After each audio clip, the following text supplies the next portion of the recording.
Yo, what's up, man? It's Hector here, the Kettlebell coach. In this video, we're going to talk about the 4 steps to attaining your first 5 minute kettlebell snatch test and what to do after the kettlebell snatch test. And this video comes to you from a question from one of our viewers. Shout out to at Tom Clows 5874. Tom asked, or he said, slash asked, he said, "Hey, Hector, after completing the 5 minute snatch test with the 24 kilogram, is it best to move up weight and work towards completing it with a 28 kilogram or work towards 200 in 5 minutes with a 24 kilogram? What are the pros and cons of each route?" And I ended up asking him, well, what's the ultimate goal here? Is the goal to, is the goal to snatch test with the 28 or what else? So, number one, anytime we set out on any mission, on any journey, it is to get clear on what the goal is. Now, before I dive into what I would recommend and how I would personally handle this, would be to really quick, if you're new to the channel, if you're new to strength training with kettlebells, what Tom is talking about here is the 5 minute snatch test. So if you have no idea what that is, here's what it is. It depends on your weight class and your age. So the snatch test is a 5 minute strength endurance test. And if you are, I don't know, I don't quite recall the exact weight, but if you are, let's just say under 150 pounds, or you're over, I want to say you're about 60 years old, you will do the snatch test with a 20 kilogram. If you're above 150 pounds and you're under 60 or under 55, whatever that age range is, you will do the snatch test with a 24. And what you're doing is, the goal is to complete 100 kettlebell snatches with either a 20 or a 24, depending on your age and your body weight. 100 snatches within 5 minutes. If you're a lady, then the standard is 100 snatches with a 12 kilogram or a 16 kilogram, depending on your age and your body weight, in 100 reps in 5 minutes or less. So that's what the snatch test is. And then his second part of his question was, or should I work? Should I work towards, rinse and repeating with the heavier weight, i.e. 28 kilogram, or shooting for 200? What he means by that is, you have the 5 minute snatch test, and then you have what's called the secret service snatch test. And that is 200 snatches with a 24 kilogram in 10 minutes or less. So it's basically double. So both of those are very difficult journeys. And so whichever I'm going to talk about at the end, how to kind of navigate both of those depending on what it is that you actually want to do. So what we're going to do is we're going to break down the 4 steps. So if I were to personally train Tom, if he was one of our students, this is the 4-step approach I would take. This is a 4-step approach I've taken in my own training to prepare for the TSC snatch test, which is maximum repetitions with a 24 or a 32 kilogram in 5 minutes. So the TSC 5 minute snatch test is, TSC stands for Tactical Strength Challenge. It's bi-yearly. It's twice a year, spring and fall. And it's an event that's run globally through Strong First. Go to strongfirst.com and do a keyword search for Tactical Strength Challenge, and all the details will show up there. But the difference between the TSC 5 minute snatch test and the SFG, Strong First Giria snatch test, is the Strong First, the standardized 5 minute snatch test is, once you hit 100 reps, you're done. So if you finish that in 4 minutes and 30 seconds, then you don't have to go the full 5 minutes. You're done. The TSC snatch test is maximum repetitions in 5 minutes. So you just keep snatching. If you get to 100 and you still have another minute to go, you keep snatching, and you're trying to see who can do the most snatches in 5 minutes. So that would be the TSC snatch test. So essentially, you've got 3 variations of a snatch test. You got the 5 minute 100 reps snatch test. Then you have the TSC snatch test, which is maximum repetitions in 5 minutes. And then you have the secret service snatch test, and that would be 200 reps in 10 minutes. And I suppose you could even maybe say a fourth one if you just want to snatch as many times as you can in 10 minutes. So there's multiple ways there's multiple different variations of this test, but very standard, very common is 100 reps, 5 minutes or less. So that's what we're going to talk about in today's video. So one of the first steps that we want to dive into here, one of the first steps you want to take, if you are brand new, if if you've never attempted the 5 minute snatch test, and even if you've attempted it and now you're heading back in, one of the first steps, one of the first things we want to do, and this is a good principle overall in strength training, is if you're trying to deadlift a certain amount of weight, press a certain amount of weight, complete certain metrics within the 5 minute snatch test, the first thing I would take you through is an accumulation cycle. You've probably heard me talk about an accumulation cycle many times.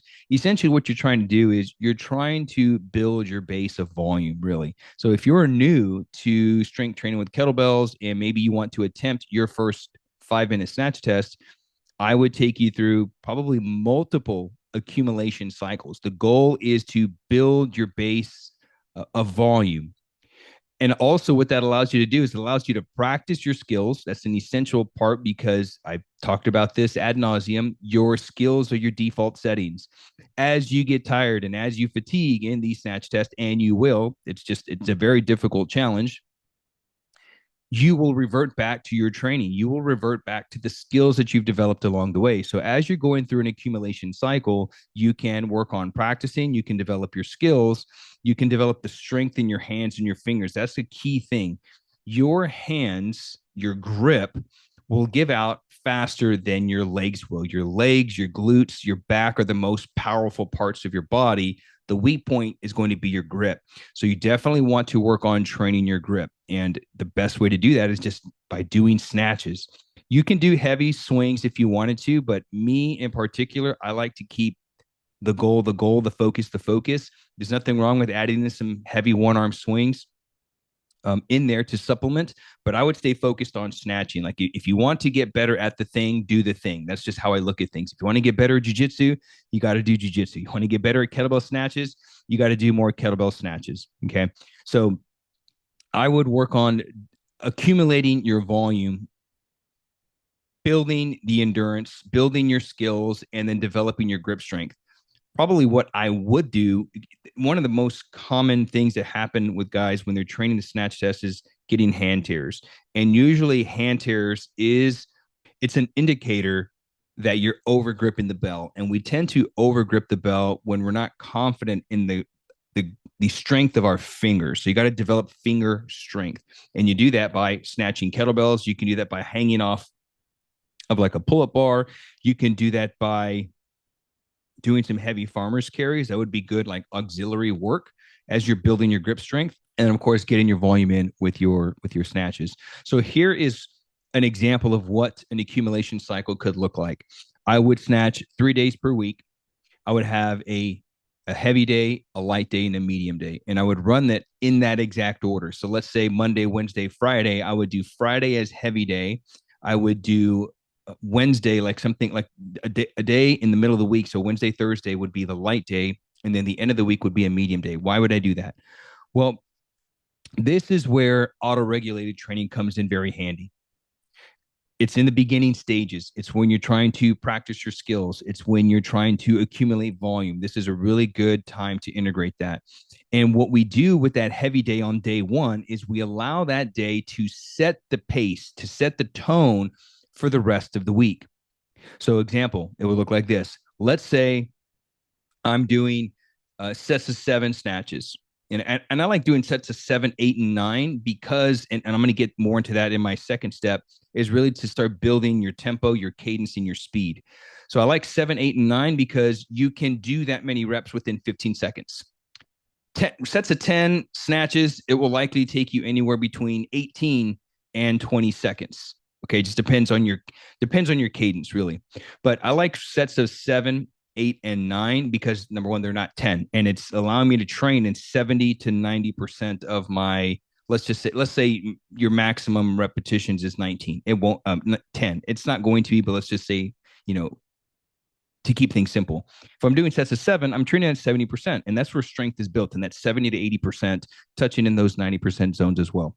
So I like sets of 7, 8, 9, and I can perform those within 15 seconds. Why 15 seconds? Because in the beginning, we want to this is a good principle overall, is to avoid glycolysis. We want to train in the alactic and aerobic energy pathways. I talked about this in one of my last videos. When you train at 15 seconds, Anything beyond that, you start to head into the glycolytic pathway. So I would rather stay in that alactic pathway so I can manage fatigue. Really, that's the name of the game. That's what I'm really trying to do. And so if I stay between 7, 8, and 9, I can get those done in 15 seconds and avoid glycolysis. So that's really what we're after here. There will be a time when we peak, and we'll get into that here into this video and when and how to do that. So what we would do is if I were doing sets of 7, and let's say Monday's heavy day, I would set a timer for, let's say week 1, I would set a timer for 20 minutes. And I would, set the timer off at 20 minutes. And then I would start snatching sets of 7 on my right. I'd put the bell down.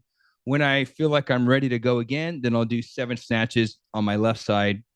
And I would rinse and repeat that. And as soon as the 20-minute time frame expired, I would document my total number of sets completed. Based on that total volume, let's say I do in 20 minutes, let's say I do 15 sets. Total volume would be 105 snatches.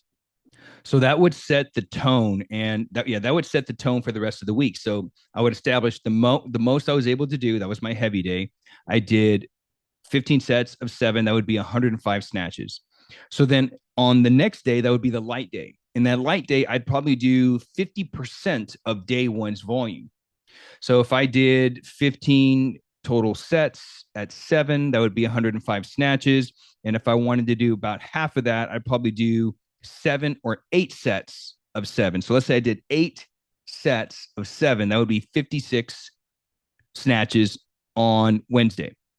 And then I would do medium day, which medium day, I would do 80% of day 1's volume. So that would be around 12 sets. Total volume would be 84 snatches total. And then week 2, I would just increase the time. So week 2, I would basically rinse and repeat sets of 7, and I would do 25 minutes. So by virtue of me increasing the time frame, I'm going to do more volume. And let's say at the end of 25 minutes, let's say I did 20 total sets. Well, then on day 2, I would do 10 sets. And then on day 3, I would do 16 sets, and everything would stay sets of 7. So I would keep as many constants as I could. I would do, the weight would stay the same. The number of reps would stay the same. But the one thing that would vary would be the volume. And so each week, the volume would vary. I would do 20 minutes on week 1, 25 minutes on week 2, 30 minutes on week 3, and 35 minutes on week 4. So that would be like a straight linear progression there with volume, right? But then eventually you'd have to back off. You just can't keep increasing, right? So probably what I would do there is I would do sets of 7 until I go across, week 1 would be 20 minutes, week 2, 25 minutes, week 3, so on and so forth. And I'd probably do 7 repetitions for the whole month, let's say. And then on month 2, you could rinse and repeat and move up to sets of 8. So you've already built volume because you can't just keep increasing time, as I mentioned. So then from there, once we made that progression, then we could work on increasing the intensity. So you want to work on consistency first, then some density. And then from there, you can look towards increasing the intensity. And so then I would rinse and repeat, let's say month 2, and then I would do that with sets of 8. Run all the way weeks 1 through 4, and then repeat that with sets of 9. And then I would stop at sets of 9. Why would I stop at sets of 9? Well, I've already mentioned that. Because if we start going above sets of 9, we're now heading into the glycolytic pathway, and we want to avoid that. And the reason for sets of 9 is because 9 repetitions is the total number of reps you can do within 15 seconds. It is physiologically and mechanically impossible to do more than 9 snatches in 15 seconds. You're doing 1 snatch every 1.66 seconds. Now, when I say that, you can't do more than 9 snatches in 15 seconds while maintaining standard. So getting completely vertical, complete lockout, a millisecond of a pause. It's almost as soon as you're hitting that lockout, you're pulling it right back in for the next repetition. So you cannot do more than 9 snatches in 15 seconds. And so that's some of the rationale there why sets of 7 to sets of 8. Number 1, because I know I can stay within 15 seconds and I can avoid glycolysis. And number 2, I can't do more than 9 snatches in 15 seconds. I have tried. I've gotten very close to hitting 10 snatches in 15 seconds. but it's right before I was getting ready to punch. Like my elbow was slightly bent, the timer buzzed, and then locked. So it might be possible, but you're gonna sacrifice some standard there if you do hit 10 snatches in 15 seconds. But keep it between 7 and 9. Now, the next step number one would be volume accumulation, right? Start building that base, start building that volume. The second step would be to build your cadence. Now, when I say cadence, speed and cadence are not the exact same thing. The speed of your snatch, think of the speed of the snatch as like your effort and your power. It's the speed between each within the rep itself, right? So you want to see how fast can I get the kettlebell from the ground or my backswing to overhead, right? So think of it as like power and effort. So how fast can I get the kettlebell from the ground to overhead? So it's possible to add speed to the rep while maintaining a slow cadence. So this speed is a great variable to increase your effort each set without compressing rest periods and without moving up a kettlebell size. Think of it like this. If you have or haven't ever trained jujitsu, you can even think of it in any martial art, jujitsu, boxing, Muay Thai, whatever. But look at it from a perspective of jujitsu. We can roll and we can train and we're going at a good pace, but we're not going very fast. Then what we'll do is we'll do competition style training, like positional training or situational training. So, okay, look, you've got 60 seconds, you've got 2 minutes, you're down by two, you've got to come up on top, you've got to sweep or you got to submit. And so now the pace is like really, really fast. So just by going faster, you're going to get tired more. So you can add speed to your snatch, but also maintain a slow cadence. So I just want to distinguish those because sometimes those can be used synonymously. So speed and cadence are not the same thing. Speed is great when you're trying to increase the effort, right? So think of speed and power. Speed is power, but that effort in and of itself will increase the intensity. Now, cadence, on the other hand, cadence is the time between each repetition. Example, like 17 snatches in 15 seconds. And that will take some practice, but after a couple of sets, you get it down. So the whole idea is even if you're doing sets of 7, remember I said doing sets of 9, that's the maximum amount of snatches that you can do in 15 seconds. Now, sets of 7, it's not going to take you the whole 15 seconds if you're maintaining a quick cadence. But the goal is to take all 15 seconds with your 7. The goal is to take all 15 seconds with your 8, and you're going to end up taking all 15 seconds with your sets of 9. So what does this do? What does this teach you? This teaches you how to pace yourself. And one of the biggest reasons, I don't say a mistake because it's a mistake is you're not aware of what you're doing. But one of the biggest reasons that I've noticed guys burn out in their snatch tests in 12 and a half plus years of seeing coaching and teaching people the kettlebell snatch in my gym.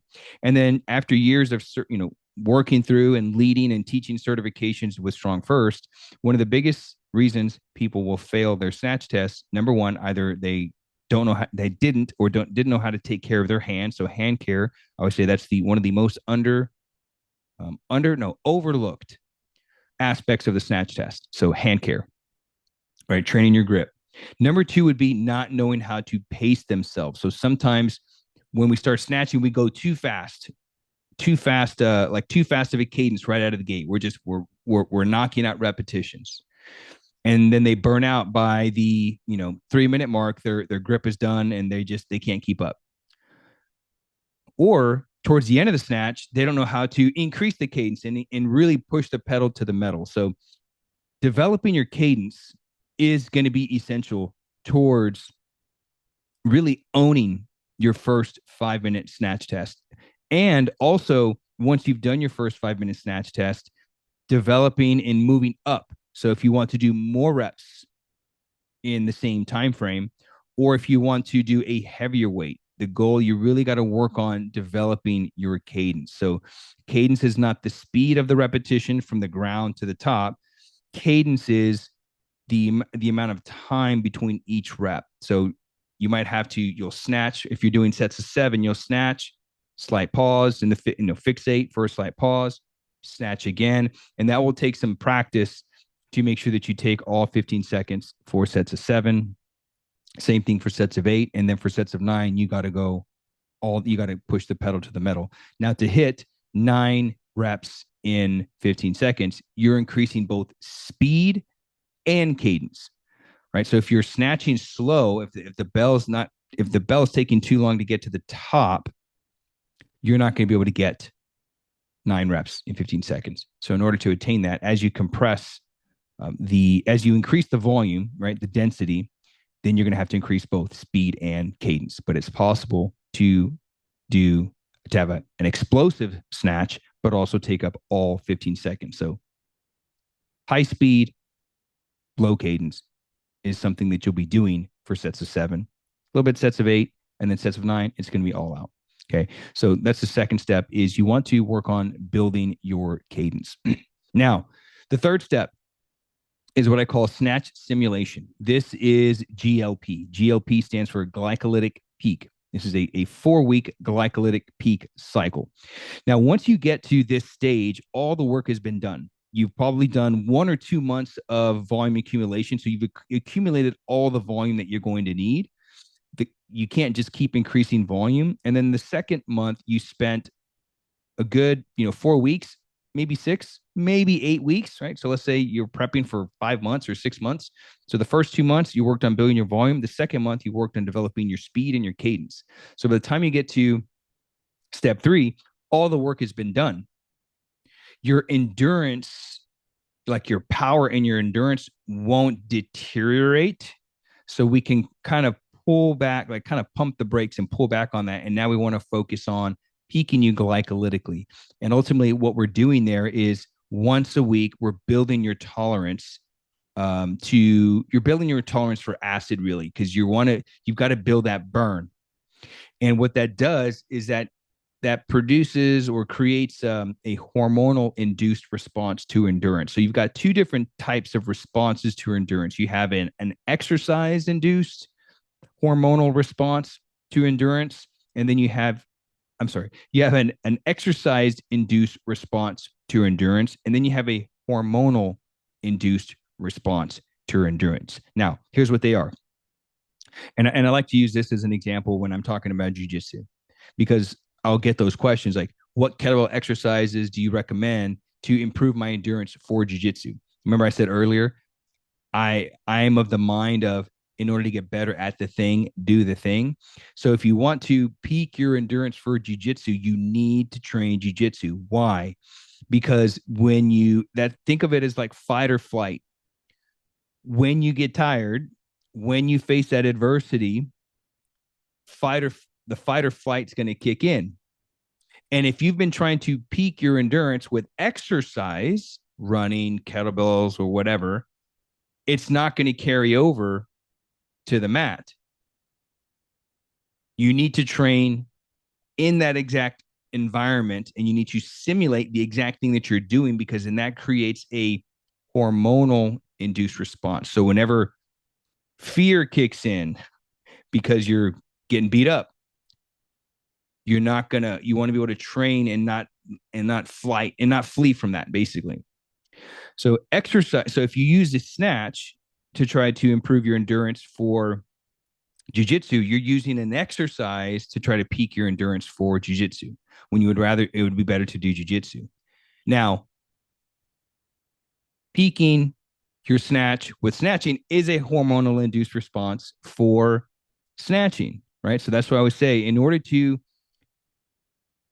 get better at the thing, you got to do the thing. You can do heavy swings to build your strength base, but at the end of the day, the swing is still not the snatch. You're not moving that weight the furthest distance possible. So if you train primarily heavy swings, you'll build a good strength base, but there's just something that happens hormonally that it doesn't carry over all the way to snatching. You've got to get in there in the trenches and do snatches, and you've got to train glycolytically with snatches to prep you for that. And so that's what this peak cycle this glycolytic peak snatch simulation cycle would do. It builds your tolerance to tolerate acid because things are, the snatch test is a steaming pile of, lactic acid soup, if you will, right? It's a very difficult challenge. So how I would do that is I would snatch twice a week. All right. If we're snatching 3 times a week, all the way up to that point, I would dial it back to snatching 2 times a week. And I would do one session would be an endurance session. So I would snatch with the actual test bell that I'm going to be testing with. So in this case, let's say 24 kilogram. I would train with that and train my endurance. And then once a week, I would work on my strength. And I would go up probably 4 to 8 kilograms, depending on your skill level. But me personally, I would do plus 8 kilograms. So if I'm snatching 24, then I would do a heavy bell with a 32, and I would work on building some volume there. But then I would work on peaking glycolytically with my primary snatch bell, and I would do that once a week for 4 straight weeks. And then as I would taper off that cycle, I would do the snatch test on that last day. So let's say you did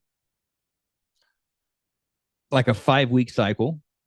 I would train, anywhere from sets of 7, 8, 9, all the way up to 10. I wouldn't do the sets of 10 because I would save that for the actual test event. So it could look something like week 1, 2, 3, 4. So let's say you did sets of 7, sets of 8, sets of 9.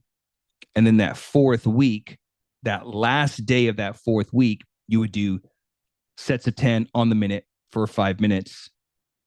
Actually, sets of 20 because you'd be doing 10 snatches right, 10 snatches left on the minute for 5 minutes, and you would do your snatches. You would do 100 snatches in like 4 minutes and 45-ish seconds. And I would do that once a week for 4 weeks to peak glycolytic, right? So that would be a snatch simulation GLP. So glycolytic peaking. Step number 4 would be a transition. And this ties into your question there, Tom, is like what to do next? What would we do after? Now, there's a couple of ways that we can tackle this. So number 1, I would definitely rest 2 to 4 weeks from snatching altogether.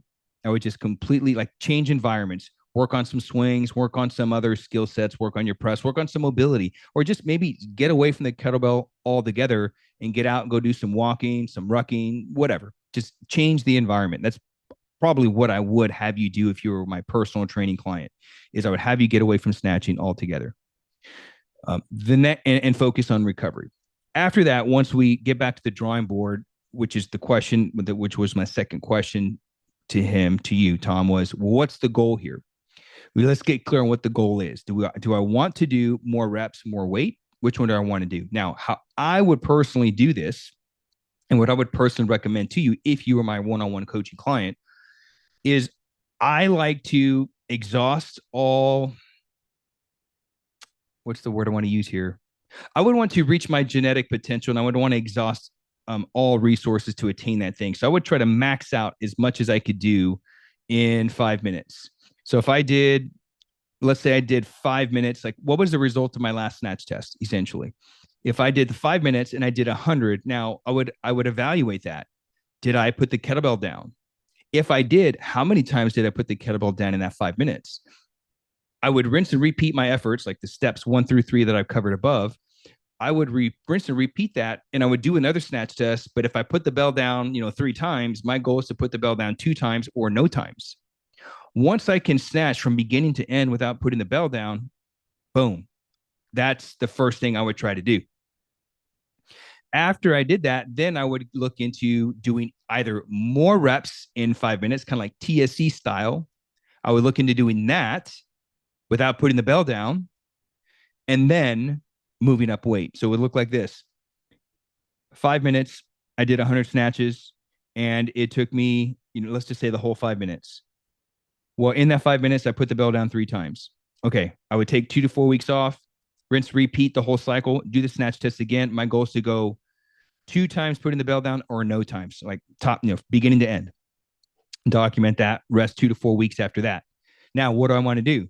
Me personally, the next step I would do was, let's do maximum repetitions in 5 minutes and then document. Okay, maximum repetitions in 5 minutes. Did I put the bell down? If I put the bell down twice, but I got 110 snatches, man, you're killing it. You're making progressions. Now I would rest 2 to 4 weeks, rinse and repeat, come back, same 24 kilogram. And I would try to go all the way through, beginning of that clock to the end of the clock, no putting the bell down. How many snatches can I get in 5 minutes? I would take that approach before we move up in weight. So I've mentioned on a previous video where I think a lot of people make mistakes in their practice and their training is we try to increase weight first, then we work on building density, doing more reps, and then but what happens is we can't stay consistent with it, right? Which so everybody has it like upside down. And what you want to do in reality is you want to be consistent first, right? So continuity of the training process. I want to be consistent with my training. So that's where volume accumulation would come in. For 2 months, 1 to 2 months of practice. Then work on density, getting more reps in the same time. Then once I've exhausted all that, then I can work on moving up in weight. So in just like I mentioned right now, I would try to exhaust all routes, beginning to end, whistle to whistle, no putting the bell down. Then density, maximum repetitions in 5 minutes. Check my logs. Did I put the bell down? Okay, I did. I put it down twice. Let's try to do it again all the way through. When you can go whistle to whistle, maximum reps in 5 minutes, you've exhausted all routes and all genetic potential of what you can do, right? Eventually, you reach that point of diminished returns. Once I get to that point, then I would look towards increasing weight. And here's how you would do this if you took that approach. This is an example of what I would take you through. So both options, training with more weight or training for more reps, are going to require you training at a higher intensity. Okay. So step number one, what I would do if I did the 5 minute snatch test, but I had to put it down a couple times, right? I want to go from whistle to whistle, or I want to complete the 100 without putting the bell down.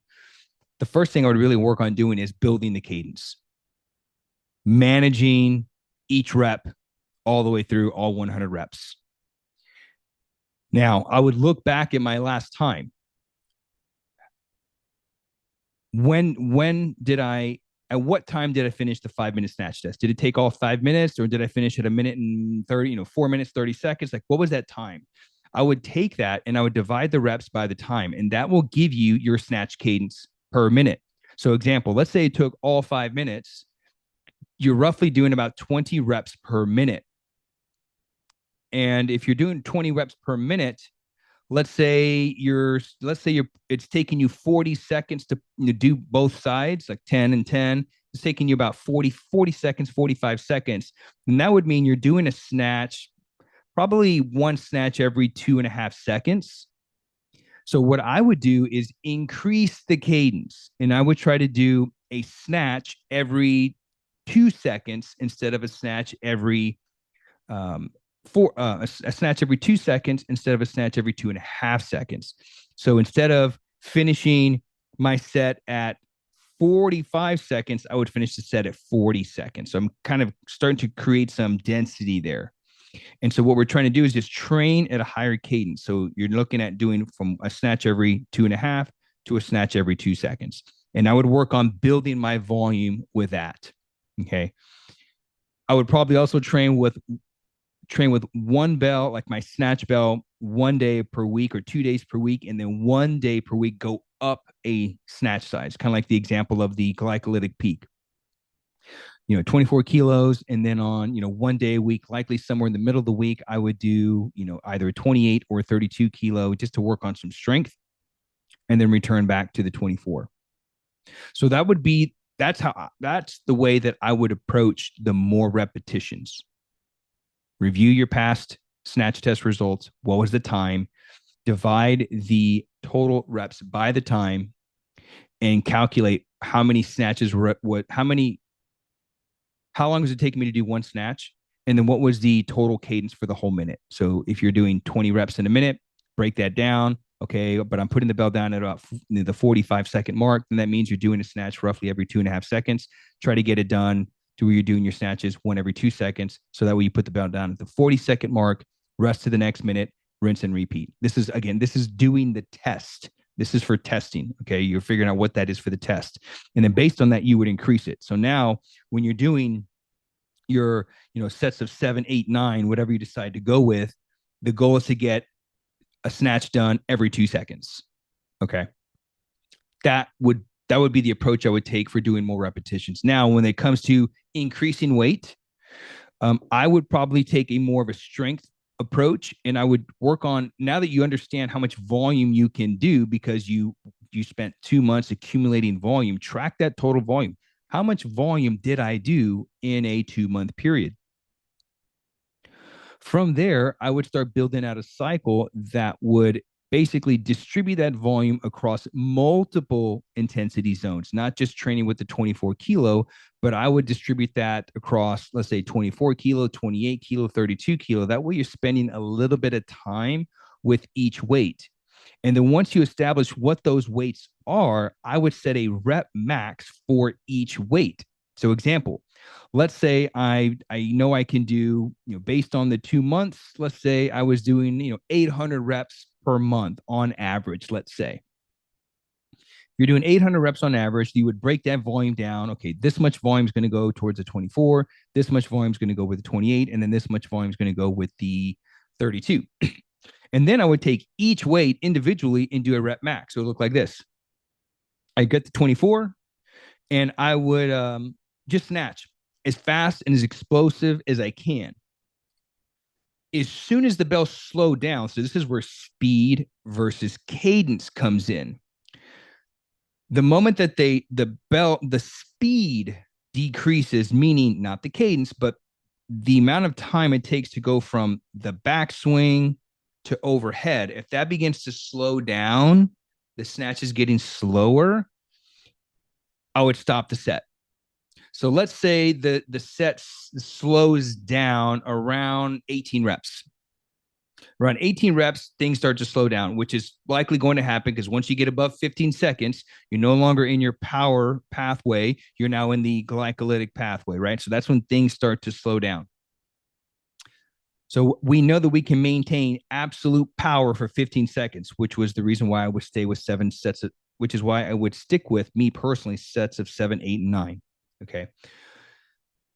Once it slows down, let's say it's 18 reps, stop the set.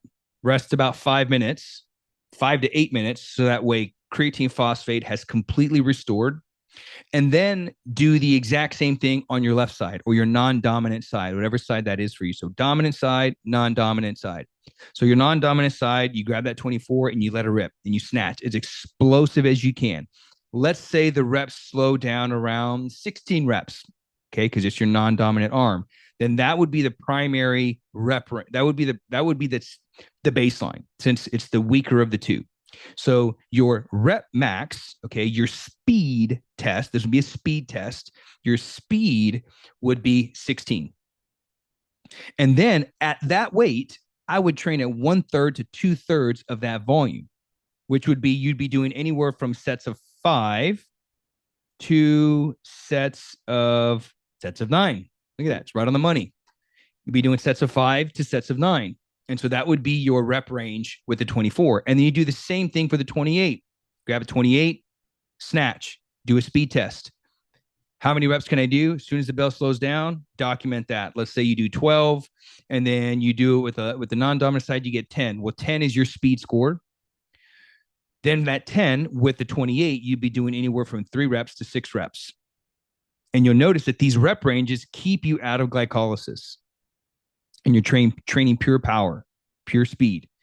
And then you do the last thing with a 32. Grab it, you let it rip. You might do 5. Maybe you do 5 on both sides. So your speed score is 5. You do anywhere from 2 to 3, maybe 2 to 4 reps if you sets of 5.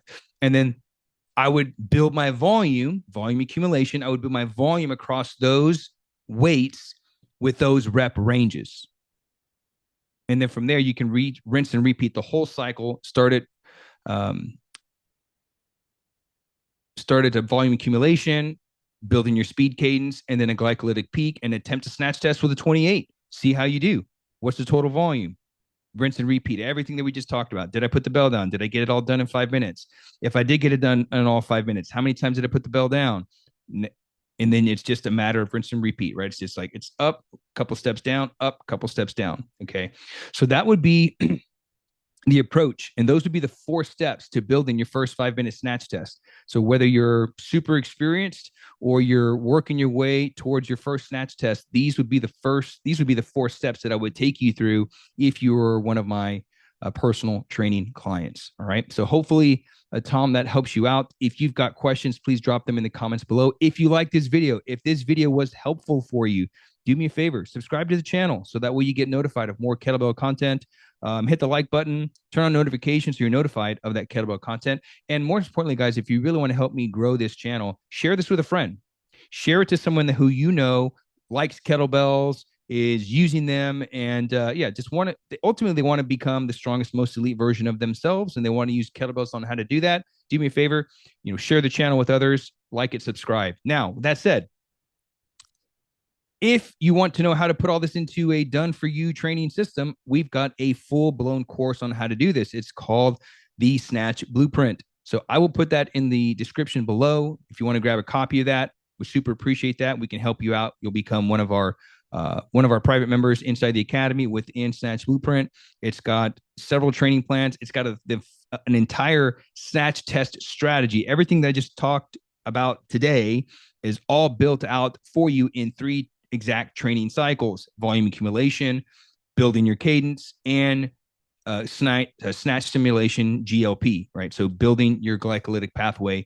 So we've got all that as one of the bonuses as a Snatch Blueprint. And then of course, it's got just general physical fitness with the kettlebell snatch and a full-blown course and eating strategy to eat for a high performance body to support your training effort. So if you want to build a stronger, leaner, more athletic body, the kettlebell snatch is a great way to do that. And we've got a full-blown course on how to do that. I will drop that in the description below. And that's all I got for you today, guys. If you've got questions, drop them in the comments, and I'll see you on the next one. Peace.